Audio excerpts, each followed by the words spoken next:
And I think confidence has, it's like the number one debilitator when you're entering a room, a networking event, going to like a birthday party of your wife's friends that you've never met before, and you're sitting there in the corner and you're all scared and nervous. I mean, there's Yeah. so many attributes that attribute to having a lack of confidence. So I guess going back to my original question, what was that transition like, and was it something that you had foreseen? No, I didn't foresee it. I had always enjoyed being on the stage. I'd always enjoyed performing for people, right? There's something about public speaking that I got to watch my father, who's an amazing orator and who was a politician for a very long time, chief of police in Atlanta for many years, and just someone who is now an ordained minister. And like, just public speaking was something that it's in my blood. My mom was one of the first 200 people to start up CNN, right, as an Wow. anchor woman. And so I got to play on the set. So the lights and the cameras and the politics and the pomp and the circumstance were nothing outside of normal for me. But the big transition for me really came from recognizing, in the most Robert Kiyosaki, Rich Dad, Poor Dad way, right? The classic banger, was recognizing, oh, even at the height of my American Idol fame, even at the height of portraying Lil Sweet in the Dr. Pepper commercials, at the height of Broadway for me, which is still something that's still going, I am just an employee. I'm a well-paid employee, but I am an employee. And I did not get that, because as an entertainer, you think, oh, I'm making more than enough money to live. I've got this great job, and I go from job to job to job, and like, I'm doing it. I've made it, right? I American Idol. Hey, I made it. Broadway. I've made it. Television commercials. I made it. But what I didn't know, and what made that really the catalyst for the transition for me, was, oh, I'm just an employee, and I'm always going to be an employee, and I'm always going to be at the mercy of someone giving me a job. I mean, and that's for an entertainer, for an actor, singer, dancer, for a creative, that's our plight, right? They don't say starving artist for nothing, because we're constantly, the majority of us, at the beck and call of those upon high who have the jobs that we want. And so from there, following the cash flow quadrant that Kiyosaki puts down, I was like, oh, I can go from being an employee to a self-employed person. And that's where the entrepreneurial spirit started to hit me. And that was where I dove in. It happened when I was 40. I'm 42 now. And it really became apparent that I needed to create something for myself that went beyond me asking other people for a job, and that leveraged the amount of experience that I had had at such a high level and that I've had over the past 20 years. That has value. I did not understand my value in the marketplace. And once I started to understand that, and that's every entrepreneur's journey, right? You understand your value, and then you have to figure out how to communicate that value to the marketplace, and how to meet people where they are, so that you can guide them down the path to serving them at the highest level. That's phenomenal. So you have essentially created these systems based on, I guess, your in the trenches experience, and cultivated it into this working protocol that helps enable people to do what specifically outside of the realm of confidence. What is it that your programs help people achieve? Well, when we look at the word confidence, for example, and we break that word down, the English root word of confidence is confide, which means to trust, right? And so when we think about trust, and we think about confidence and self-confidence, self-trust, it all boils down to, do I trust myself enough to be who I must be, to do what I must do, so that I can have what I desire? And be, do, have is nothing new, right? That there's thousands of books written on that basic formula of be, do, have. But what's interesting, especially in America, is that we have that formula backwards more often than not. We think, okay, what do I need to have in order to do what it is that I need to do in order to be who it is that I want to be, right? So let's take money, for example. Oh, I need to have $100,000 a year. I need to have this X amount of money so that I can do the things that I want to do with my family, do the things that I want to do in my business, so that I can be successful, so that I can be a good partner.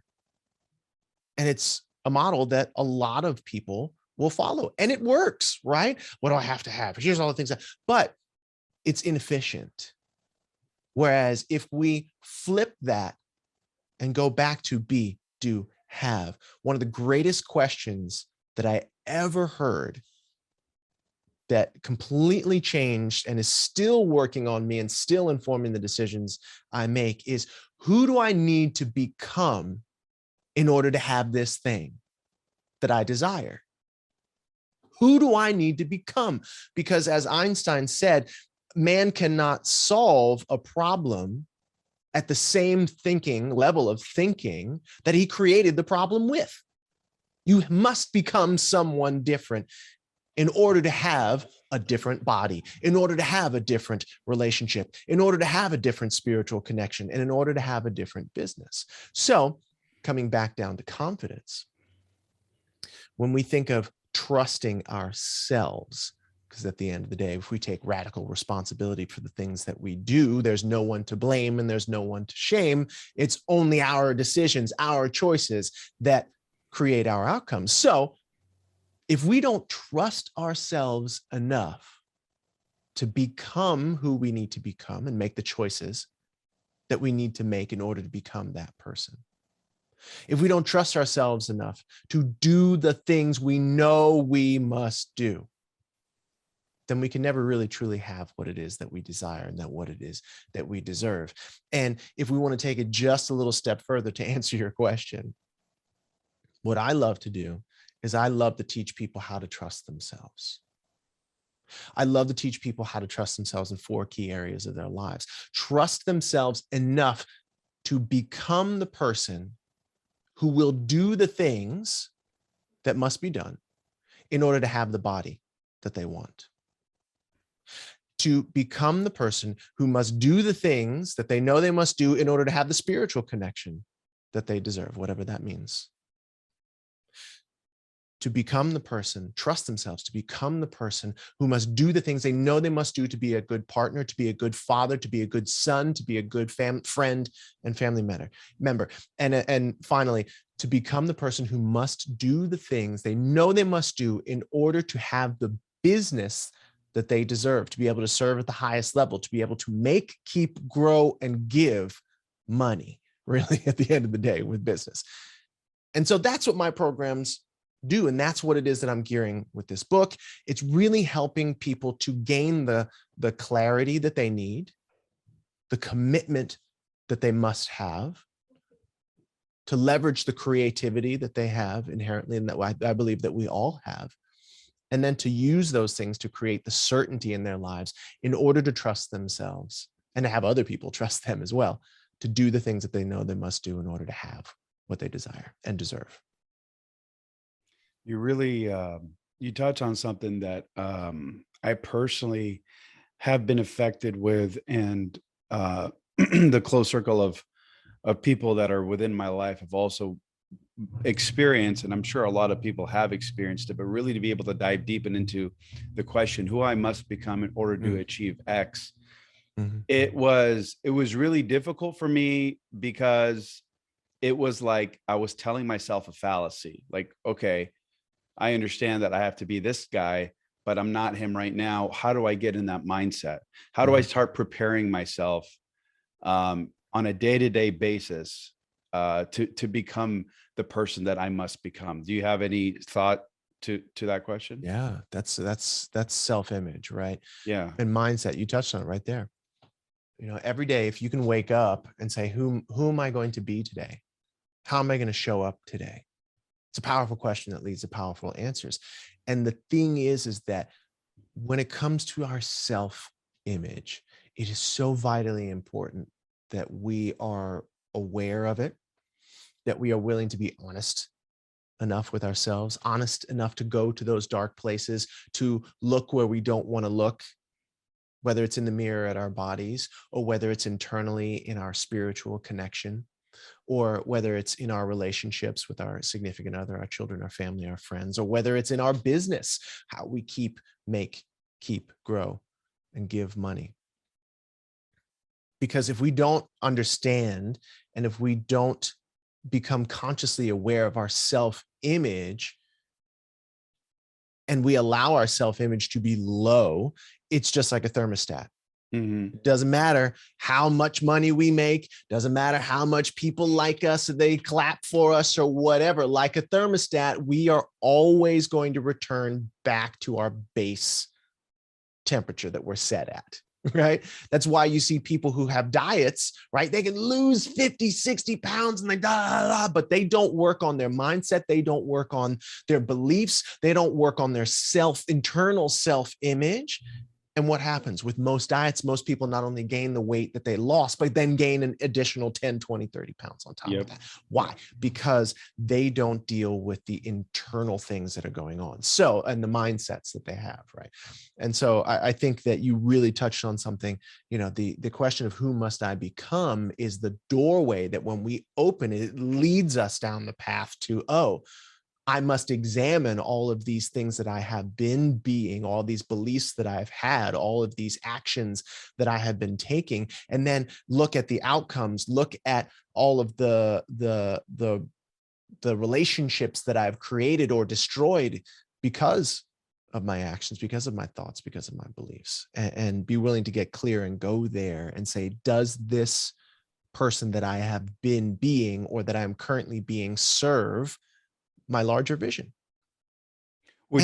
Sorry, go ahead. No, go ahead. Yeah. And just to wrap it up, it's like, and then from that place of clarity, you can really truly step by step create, not change, right? Because that diet, again, 120 pounds or 320 pounds down to 200 pounds, right, is change. Most diets create change, but when you don't actually transform who you are on the inside, that change can come and go, right? Change versus transformation. Change, I can be 320 down to 200, great. But unless I transform myself into a person who desires to be at 200, who makes choices of someone who is at 200 pounds, who takes care of themselves in the way and thinks that way at 200 pounds, I'm not going to stay there. I'm going to continue to fluctuate, right? So that was my point. No, totally. And I love it. I actually wanted you to expand on it. I was going to ask if I feel like a lot of the understanding of the things that you have done that hasn't worked to get you to become the person that you want to become. Do you believe like it was all really boiled down to at least some semblance of self-awareness? Like being able to be at least aware that, hey, I have been eating the way I've been eating and I'm not getting the body that I want. Yeah. 100%. I think, the method that I use and that I've created is called Unbreakable Confidence. And it's all about developing 4 key skills and applying those 4 key skills to 4 key areas of your life. So the 4 key skills are clarity, commitment, creativity, and certainty. And then we take those and we apply each of those to our bodies, our spirituality, our relationships, and our business. So let's just, again, your example of body, let's take body. Okay, so if we were to apply Unbreakable Confidence, which creates the foundation that you can build the life of your dreams on, or the body of your dreams in this case, we would start with that clarity. And we would get very clear on the facts, the measurable data. You cannot create change in your body. And this is why Jenny Craig and those programs are so successful, because what do? They say, where are you right now? Not how do you feel? That's lovely. We'll get to that. No, what are you eating? What is the numbers, the caloric intake of what you're eating right now? Data. How much do you exercise? Okay, based upon your height and your weight, what are the amount of calories that you burn? Oh, you eat 3,000 calories in a day, but you sit on the couch and only burn 1,000? Then that's an extra 2,000 calories that's going somewhere on your body. Of course, those numbers are ridiculous, but my point being that, like, you know what I mean? Like, they're ridiculous numbers. But, like, you know what I'm saying? Like, breathing, I think, is like 1,000 calories a day. But like, the point being, you get to understand the clarity in the facts of where you are. Because far too often, especially in social media, we get caught up in vanity metrics. We get caught up in likes and follows. But guess what? Try and go to your local convenience store and pay for something with likes. They'll look at you crazy. Yeah. Hey, that pack of gum is $1.50. Oh, okay, great. I got 1 million people who follow me on Instagram. Okay, that's great, but I need $1.50 for that thing. No. They're not worth anything just by themselves, right? Vanity metrics that often soothe our ego, or if they're not where they want us to be, it crushes our ego, versus facts and measurable data, things that are real. And so when it comes to the first pillar of understanding how to create transformation in your life and not just change, it comes down to clarity, which is what you touched on there. Like, okay, I'm eating right, but I'm not losing the weight or gaining the weight that I want to gain. Well, eating right, what does that mean? Right? No, it's getting in touch with the facts of the measurable data, right? And that goes to spirituality, that goes with relationships. You know, spirituality is how many times do I pray a day, or how much do I meditate, for how long? Relationships, how much quality time am I spending with my people? Business is probably the easiest one, right? We have accounting that covers all of that, right? Those measurable data. And then from there, we go into feelings. Then we ask ourselves what our focus has been. And then we see, okay, based on the facts, the feelings, the focus, what is my fruit, AKA the outcome of where I am right now? And the problem is that most people are not willing to be honest with themselves about where they are today. We get caught in this future sort of, we get caught in this future sort of, what is it? December 31st at about 11:58 p.m. every year. We're like, 11:59 and 30 seconds. We're like 29. And we're like, yeah, this next year's going to be awesome. And you have all these vague visions about what your body's going to be like, your business. I'm going to do this with my family. I'm going to go here. I'm going to pray more. I'm going to meditate more. I'm going to go to church, whatever that is. And it's this vagary that does not take into account where you are at 11:59 p.m. on December 31st, who you are being, what you believe, the lack of clarity and commitment and creativity and certainty in your life now, which is why around February, most of our New Year's resolutions fall apart.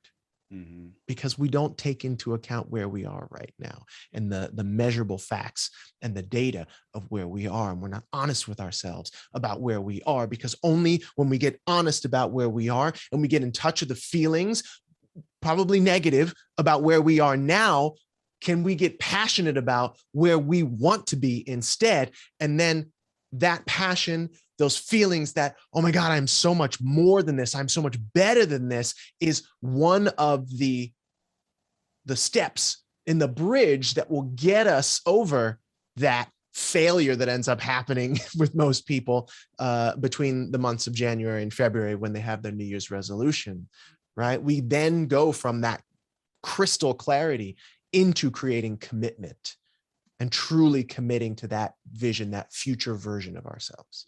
1,000%, because what ends up happening is that after, like I used to see it all the time. I would go in the gym. The first month and a half, there was an influx of people coming into the gym that I've never seen before. And then slowly but surely they start dying down and goes back to like just being normal. So you have this influx of people that want to get healthy and this, that, and the other, but it's such a short time frame. It's like this, it's like you said, it's this vague, like if you have vague goals and a vague vision, then what do you think is going to happen? You know, It's like, hey, I'm going to get healthy next month. Cool. What are you doing to plan on getting healthy next month?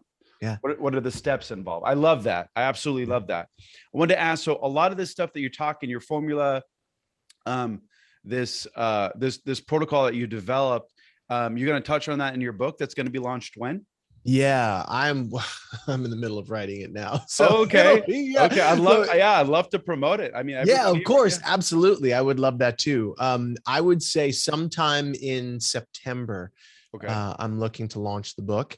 But yes, absolutely 100%. I'm going to go through clarity, facts, feelings, focus, fruit, through commitment, which is define, decide, declare, and direct, creativity, play, process, protect, push, certainty, consistency, course correction, compounding, and celebrating. And that is the formula that when you put it together, and again, when you apply that crystal, and then the most important pillar, and the reason why you see people influx into the gym and then a few months later go out, is because people don't get clear on not only where they are, but who they are, which brings us back to that question of who am I being now, and who must I become in order to have the things that I desire? And it's that question alone, dear listener, if you can take that in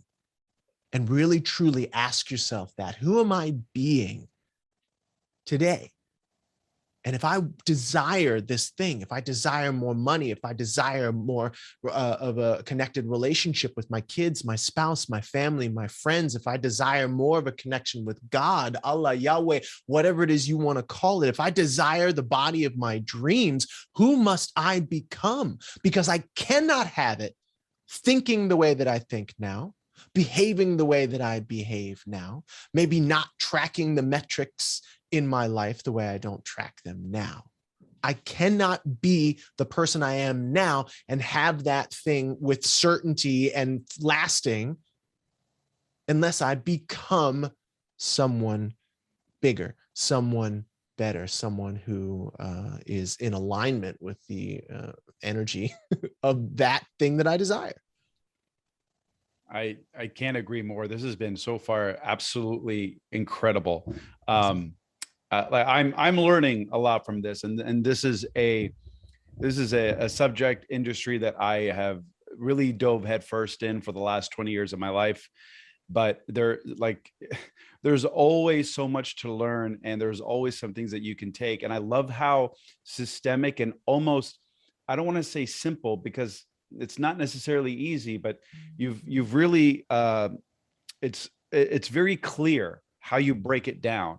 And that's really, really nice because, it can get pretty confusing, especially when you're trying to develop some sort of awareness of yourself.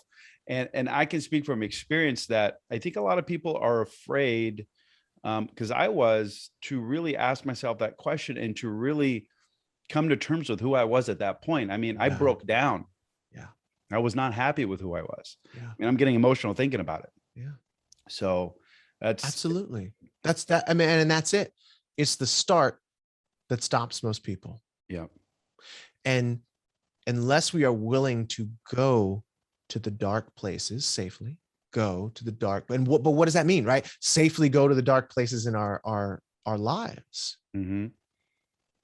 Because, and what I love to tell my students is like, look, everything you desire, the body of your dreams, the spirituality, relationship with either your spirit, yourself, the universe, God, whatever you want to call it, the relationship or relationships of your dreams with your significant other, your kids, your family, your friends, and the business of your dreams, everything that you desire in those areas is waiting for you just on the other side of failure. Anybody who has built, created anything of substance has built that thing, created that thing on the back of massive failure. It is part of the process, but most people see it as the destination. Mm-hmm. And whether it's from a muscular standpoint, think about muscles, right? How do we build muscle? We lift a weight to what? To failure. We must tear down the muscle fibers. And I'm not a trainer, but I know enough to know we've got to break down muscle fibers as we lift weights to failure. We can't lift them anymore. And then we have to feed our bodies with protein, with things that help build back those muscle fibers stronger, bigger, leaner than they were before. So let's take that principle and apply it to anything we want. Okay, I must do this thing. I must, and then the body easy. I must lift weights to failure, or run until I feel like, or swim until I feel like I can't do it anymore safely, obviously. I must sit and I must meditate, or I must pray until that I just can't sit still anymore. Or maybe I can't. I've got to keep trying to speak with my child who I don't have that great relationship with. I've got to keep reaching out to my wife and making deposits with her, making an investment of quality time with her. Maybe sometimes she doesn't even want to have anything to do with me. Maybe sometimes, as often with teenagers, and sometimes my dog, she doesn't want to have anything to do. Dad, come on. I must continue to refine my message, continue to place as much value as I can out into the marketplace in my business, and continue to seek out how I can serve at the highest level, and to fail over and over again at all of those things I just mentioned. Because within that failure, if I am open, if I embrace failure and say, oh, this is part of the process, not the destination that stops me, then I understand that as I can't run anymore, my feet are so sore, why is my shoulder hurting? I realize that, oh, maybe my technique is a little off. Maybe I need to hire a trainer that's going to help me do this properly. Oh, and you get beyond that failure. Oh, you know what? I'm going to download Insight Timer, which is a free app, and I'm going to do guided meditation that I know is 15 minutes, where somebody is telling me exactly what to do, exactly what to visualize, when to breathe, and all of that, until I truly understand how to do it myself. I'm going to keep trying different things with my child, with my wife, my spouse, my children, my family rather, until something clicks. And I'm going to keep putting out my message. I'm going to keep trying different things on Instagram, on LinkedIn, on Facebook, and on wherever I can. I'm going to do video. I'm going to keep going. And I'm going to ask people, hey, what is your biggest challenge with XYZ? And I'm going to study, and I'm going to keep going. Right? I'm a hired business coach, whatever. You get my point. I'm going long here. But the thing is that failure is what stops most people from actually ever succeeding in the first place. But those who know, or those who are ignorant enough, like most of us are when we get into entrepreneurial, if you told me that the entrepreneurial journey would be as hard as it's been for me, I probably never would have done it. Nope. But, right? Yeah. But those of us who have had success, who are on the pathway to success, understand that failure is a part of the process. And when we embrace it, we learn from it. And when we learn from it, we get bigger. And then the legacy becomes, whether we're, if we think of the path, the entrepreneurial journey is a path up the mountain, right? Whether we're 25% up the mountain, 50, 75% up the mountain, we can turn back and know that there are people who have not even started yet, who are still at the base camp, trying to fiddle in with their gear. There are people who are 25. There are people who are behind us, who we can serve at the highest level, because we know at least one more thing that they don't know. And there we can create legacy as we're marching up the hill. And those people, again, are going to teach us things that maybe we didn't even know along the way. So that's my diatribe on embracing failure, because that is how ultimately you achieve the kind of success. And those who can withstand failure more failure, those who are willing to be honest and go to that place of pain that we've been talking about, those dark places safely, of course, I would encourage you, right? Those who can do that and withstand the most amount of pain and understand, who am I being today? Going back to our theme, who am I going to be when life comes and hits me upside the head? Am I going to be somebody who falls apart and crumbles? Or am I going to be somebody who feels the pain, and yes, it hurts, and yes, I may fall down, but am I going to be that person who gets up and says, I'm going to keep going? Because every time you choose to keep going, when life knocks you down, the numbers get smaller and smaller, right? You start with 100% of people at the beginning of the journey, and those who get up until eventually you're in that rarefied air. Mm-hmm. Right? Amen to that. Right? I mean, it's like having to be comfortable being uncomfortable. It's like, yes, you're almost like, it is what it is. Like, this is just part of the process. It's like finding acceptance in that. And then you just, and that's why I think entrepreneurs are called crazy, because they're like, why would you torture yourself? Well, it's not torture. It's like, just like you said, with the analogy with growing muscle tissue, you have to damage the tissue in order for it to grow, but you also have to feed it the right nutrient content. Otherwise, nothing's going to happen. It's not going to be able to repair itself. So you can't just do one or the other. It's got to be both. I love it. I love Absolutely. it, man. Yeah, brother. This is so dope. This is one of the coolest freaking episodes ever this year. Awesome, man. Not to take away from all the other guests. It's been phenomenal. I love the lineup, but man, this has been, for me personally, right? Like, this is a selfish interview for me. I love it. I love it. That's great. No, and the cool thing for me is that the more and more I talk about this, the more and more I learn too. I mean, that's the beauty of being a coach or being a teacher. Yeah. Right. It's just like, the more that you teach, the more that you learn. And the more these concepts become more solidified in my mind. And I love having these conversations, because I just feel like I grow and I find out, oh, here's a better way to say that. Mm-hmm. Here's a better way to do that, to try that. So this is as much fun for me as it is for you, man. You got a few more minutes? I just have like one more question for you. Sweet. Let's go. Yeah. So I wanted to ask how you can. I have a lot of couples that listen to my show. They've been married for, for a few years, all the way up to like a couple decades. Yeah. And, men in particular who are struggling with their wives, they have relationships where, like, kind of what you were saying earlier, like, what is it that you have to figure out in order to make those daily deposits? Like, I remember it was a big resistance for me with my own wife to send these deposits. I would send her random text messages, date nights, things like that. But for the first few months, there was a lot of resistance. It almost, for her, it was like, it wasn't authentic. It wasn't sincere.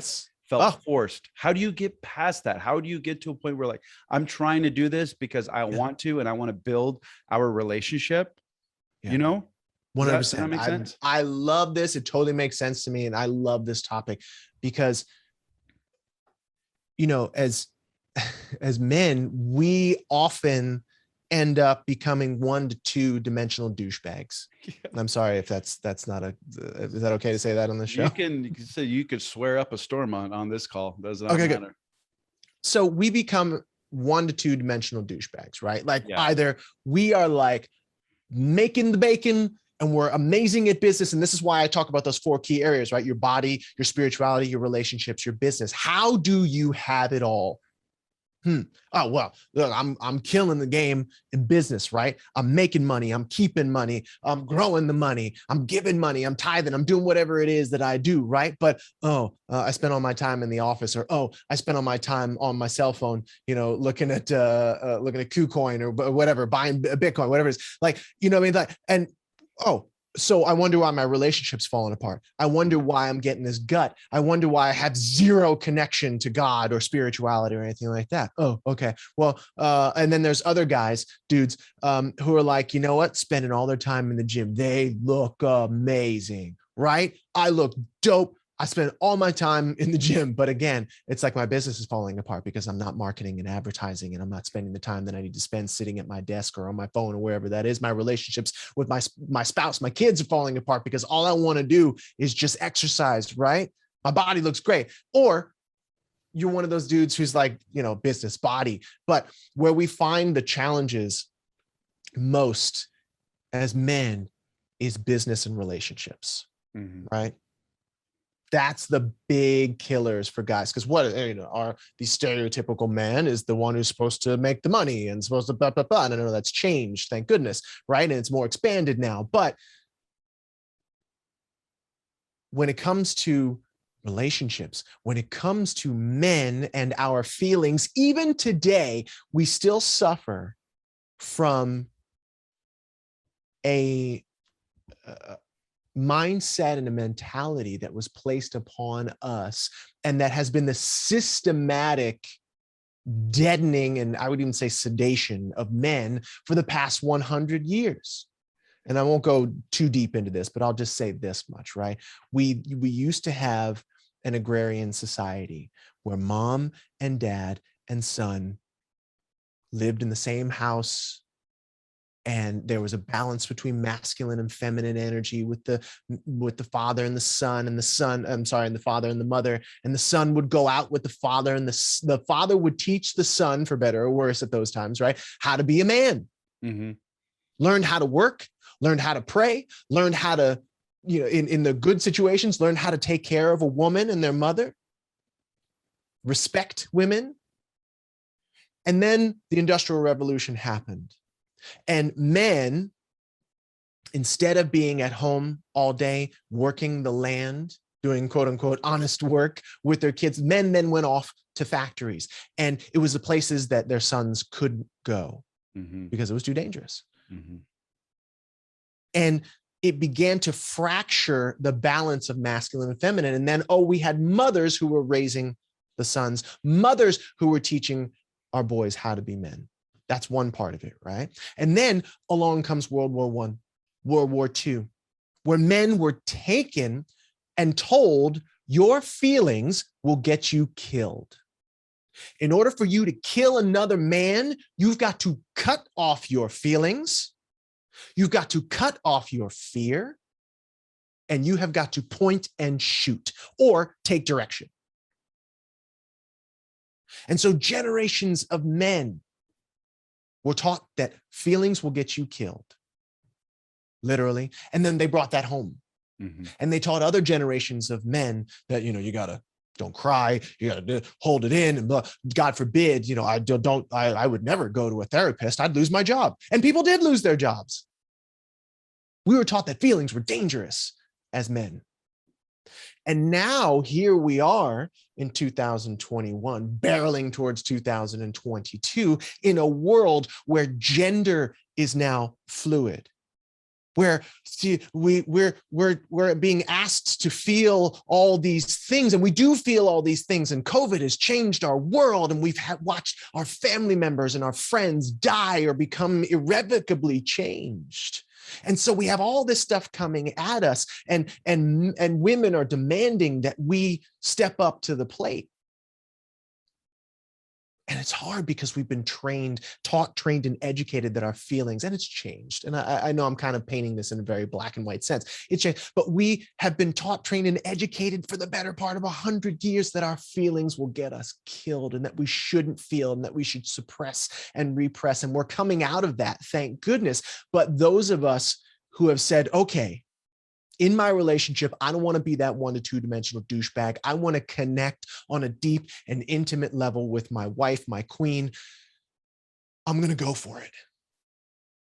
But you've been married for 10 years, and for the past 10 years, you've been a douchebag. You've been a disconnected douchebag. So do you blame your woman for being like, oh, you've been sending me a text for 2 weeks? Good for you. Great.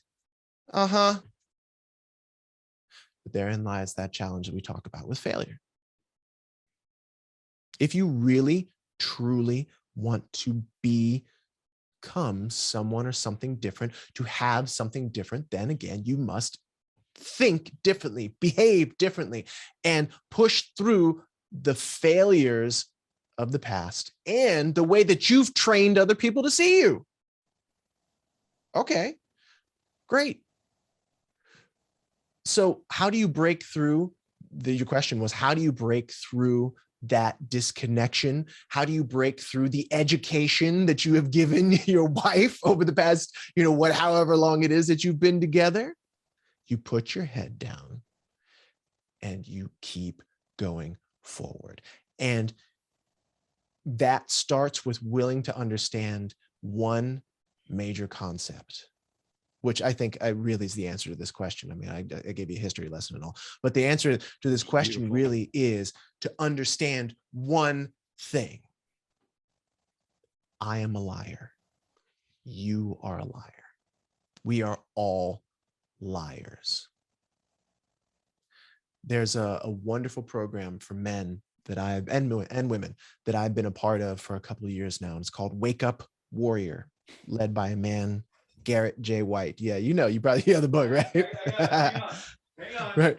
For your listeners, I'll keep going. And the very first thing that we are taught in that program as men, boom. Yeah. Be the man, right? Look, hold that book up one more time. Hold the Be the Man book up. What's it say? Stop lying. It's called The Code, right? Yep. They say, stop effing lying, start telling the truth. That is the code, that if you do not live by that code as a man, because again, we're taught to lie, hide, suppress, repress. But if you do not start telling the truth to yourself, first of all, about where you're at in your body, your spirituality, your relationships, your business, wherever that is, you cannot possibly become someone else, someone different, someone bigger, someone better. And so it starts with being able to tell yourself the truth and to go to those dark places, AKA your pit in your body, in your relationships, right? Can you tell your wife the truth? And if she's like, this, 2 weeks, you've been sending me texts every single day. Can you tell her the truth about how that makes you feel? Can you tell her the truth of like, look here, this is what I'm trying to do. And I know it doesn't feel, can you begin to break the bonds and the chains and break down the wall that you put between yourself and your spouse? And yes, texts are great. And yes, date nights are great. And those are all deposits that you make. But when it's like the bank account, you're negative 10 grand. It's going to take more than $5 a day to get you back to zero. You know what I mean? Yeah. So, that's a great way of saying it. That's a perfect analogy. Yeah. Right. Yep. So it's like you've been in relationship debt for so long. You think $5 is going to get you out of it? No. But you must continue to invest. And then eventually you'll get back to a place of zero. And from that place, then you can build the relationships of your dreams. And then what's real interesting is that we get back to the whole thing that we're talking about, which is trust. Mm-hmm. Then for man or woman, whoever it is your significant other. I mean, then we get to a place of, oh, this mofo's for real now. Oh, okay. And guess what? Then there becomes compound interest at that point, because then your wife or your significant other starts investing with you. And then you're both investing. And then that's when you see significant gains in your relationship, price point. You know what I mean? Does that make sense? Oh yeah. 1000%. Yeah. 1000%. That was the most brilliant, most eloquent way it could be put. Like, that was just great. And I think it's going to click with guys, because guys are so logical, right? Yeah, absolutely. Hey, you're making deposits, man. Like, you're at negative 10,000 right now. You're not even at zero yet. Like, you got to keep going. Yeah. And then it comes down to, again, confidence. Yep. Can you trust yourself enough to do what must be done to have what it is that you want to have, so that other people will trust you enough to then build with you in that vision. That's a relationship right there, you know? Amen. And two people who are confident, who trust in themselves, who recognize their own self-worth. That's unstoppable right there. That's power couple. It really is, because at that point it's like pure synergy. Yeah. You know, like you don't even have to worry anymore. You don't have that little fleeting little light of doubt that just kind of hangs in the back of your head. I think you have it. I think we'll always have it, but it's like, you know, when you're at your desk and you're listening to the radio, and you're working and in the back, clacking away, right? And you're like, oh, you come in at the chorus of a song you really like, but you didn't hear the beginning of the song. It was there, it was playing. Yeah. But like that, but then you don't recognize it until you actually pay attention to it. Well, doubt's kind of like that too. Every single time I step onto the stage, my brain's like, you're gonna F this up. You're really, they don't buy anything that you're saying. This is a bunch of bullshit. No. But I don't hear that. You know what I mean? Like I hear it and I'm like, yeah. And I turn the knob down and it becomes background noise. Right. And then sometimes it'll jump out and say, maybe this is going a little long, or, oh, maybe you need to pivot here, or, you know, then it becomes instinct and it becomes something that helps me to course correct if I need to course correct, instead of something that actually drags me down. So temptation is everywhere. You can be in the best relationship ever. You can be out date night and that waitress comes up and she's kind of fine, right? You can be tempted to look a little too long. Temptation's everywhere. It's going to be everywhere. But I like to think of it like walking down the street, right? On one side of the street, there's light, right? There are lamps. On the other side of the street, there's darkness. And that old version of you, whether it's your body, whether it's your spiritual connection, whether it's the old you in relationship, the old you in business, is always like, hey, come on, man. I got something for you. It'll always be there. But who must I be today? How must I show up? Am I going to walk on the light side? Or am I going to go play over there in the dark side? And the more clear you can be about, I know what the outcomes are of playing on the dark side. And that does not serve me. And I do not like it. And I know what the outcomes, and I'm committed to the outcomes. And I've leveraged my creativity to create the certainty that keeps me on the light side of the street. Then you're just like, yeah, what's up, man? And you keep walking. But the temptation will always be there. Agreed. Yeah. This has been absolutely fantastic.